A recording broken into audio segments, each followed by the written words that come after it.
इस चैप्टर में हम सिर्फ यही पढ़ेंगे कि कैसे CNS ड्रग्स हमारे लिए यूज़फुल हैं clinically. These concepts are useful in understanding the aetiology and treatment of strategies for the neurodegenerative disorders. ये कॉन्सेप्ट्स हमें अंडरस्टैंड करवाते हैं जो भी न्यूरो डिजेनरेटिव डिसऑर्डर्स होते हैं उनकी एटियोलॉजी और ट्रीटमेंट को, that respond to drug therapy.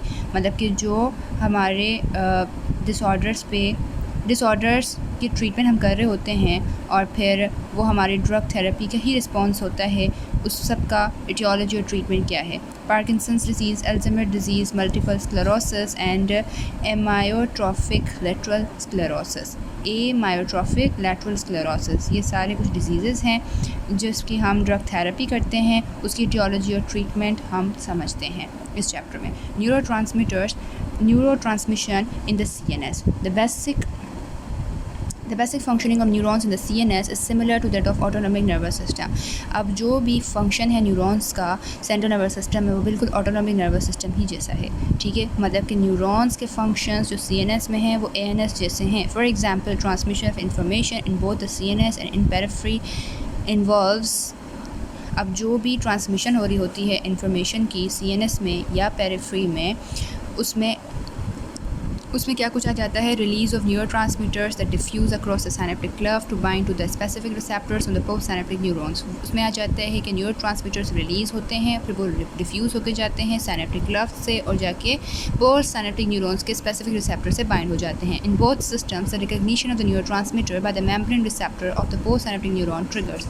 अब इन सिस्टम्स में क्या होता है कि न्यूरोट्रांसमीटर की रिकॉग्निशन होती है मेम्ब्रेन रिसेप्टर के थ्रू कि भाई हाँ ऐसा आके न्यूरोट्रांसमीटर हमारे पास लगा है, ठीक है, और इस तरह से ट्रिगर हो रहे होते हैं intercellular changes. However several major differences exist between neurons in the peripheral ANS and those in the CNS।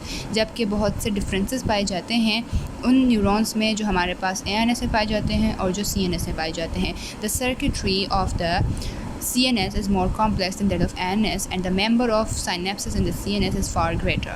ठीक हो गया। The CNS unlike the peripheral ANS contains network of inhibitory neurons। अब कह रहे हैं जो CNS है वो peripheral ANS की तरह नहीं है। किस तरह कि भाई CNS के पास क्या है, inhibitory neurons होते हैं जो कि constantly active होते हैं in modulating the rate of neuronal transmission. वो कॉन्स्टेंटली एक्टिवेट होते हैं जब वो मॉड्यूलेट करते हैं न्यूरोनल ट्रांसमिशन को, कि मतलब इतना न्यूरोनल ट्रांसमिशन जाना चाहिए, इस रेट में जाना चाहिए, ठीक है।